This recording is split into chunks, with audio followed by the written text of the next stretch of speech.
What if I told you one of Rome's greatest enemies marched elephants over the Alps and nearly toppled the Republic itself? The Punic Wars. 3 savage conflicts that pitted Rome against Carthage. 2 ancient superpowers locked in a battle for survival and supremacy. Their rivalry crystallized in a name that haunts Roman memory to this day: Hannibal. Imagine, it's 218 BCE. Hannibal Barca, a Carthaginian general raised on the shores of North Africa, assembles an army like no other. Not just soldiers and cavalry, he brings war elephants, towering beasts seen as living engines of destruction. But Hannibal faces a dilemma. The Romans dominate the Mediterranean Sea, making a direct approach by water almost impossible. So he sets his sights on something audacious: an overland invasion through Spain, across the snow-clad Pyrenees, and unthinkably, over the Alps and into the heartland of Italy. The march is legendary. Blizzards, avalanches, starvation, and hostile tribes claim thousands of men and animals. Fewer than half survive, but Hannibal emerges on the Italian plain, his remaining elephants a terrifying sight to Roman eyes.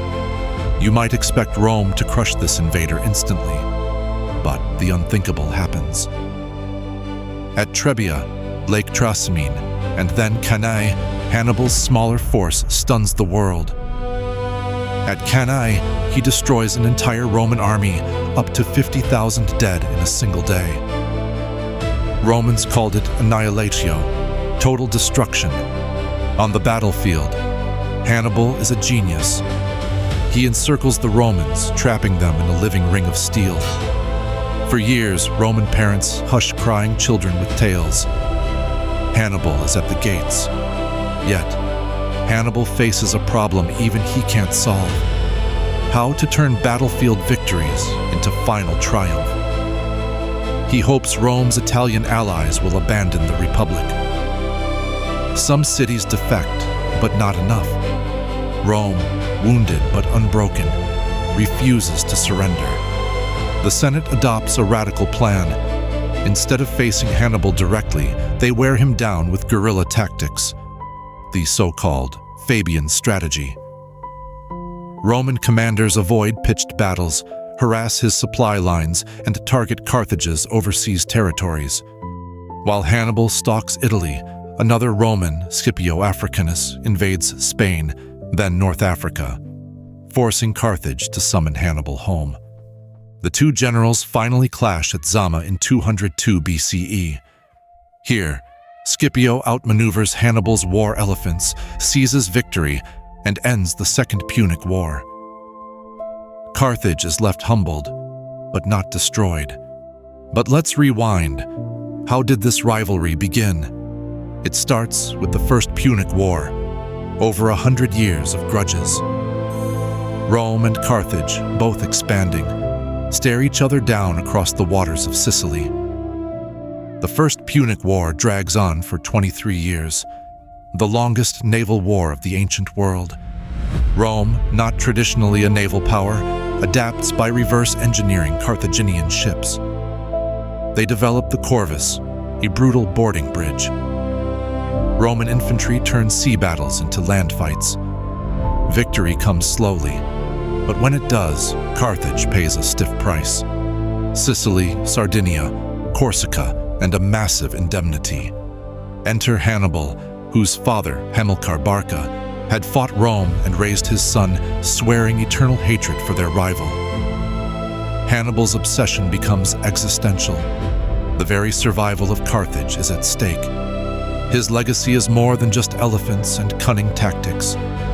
Hannibal is remembered for victories against impossible odds, his powers of persuasion, his ability to inspire loyalty among soldiers from a dozen cultures: Libyans, Spaniards, Gauls, and Numidians. But Rome learns, adapts, and waits. The Republic is relentless. In the end, Rome's resources, manpower, and stubborn will grind Carthage down. There is a third, final act. The Third Punic War, the one that finishes everything. By now, Carthage recovers slightly, but Rome's hatred endures. The Senator Cato ends every speech, no matter the topic, with one phrase, Carthago delenda est. Cato said, Carthage must be destroyed. Rome attacks one last time. 3 years of siege. Carthage is razed, survivors are enslaved. Its memory, ground to dust, becomes a warning to Rome's future enemies. This is the fate of those who challenge the Republic. 3 wars, 100 years, over 1 million lives lost. From the ashes of Carthage, Rome emerges as master of the Mediterranean, a fact that shapes the next 5 centuries of history. Yet Hannibal's ghost lingers. Roman generals study his tactics for generations. The Romans themselves will one day be outmaneuvered, not by elephants, but by ambition inside their own Senate. What if Hannibal had captured Rome? Would history have belonged to Carthage, not Rome? In the shadows of the eternal city, his name still echoes, a reminder that empires rise and fall, and even the mightiest can tremble before a master of war. The story of Rome versus Carthage is not just the clash of armies. It's the struggle of minds, the power of will, and the price of vengeance. If you thought you knew the Romans, remember, sometimes their greatest lessons came from their own defeat. Curious how the Punic Wars changed the shape of our world forever? You've just glimpsed the edge. The next piece of Roman history awaits.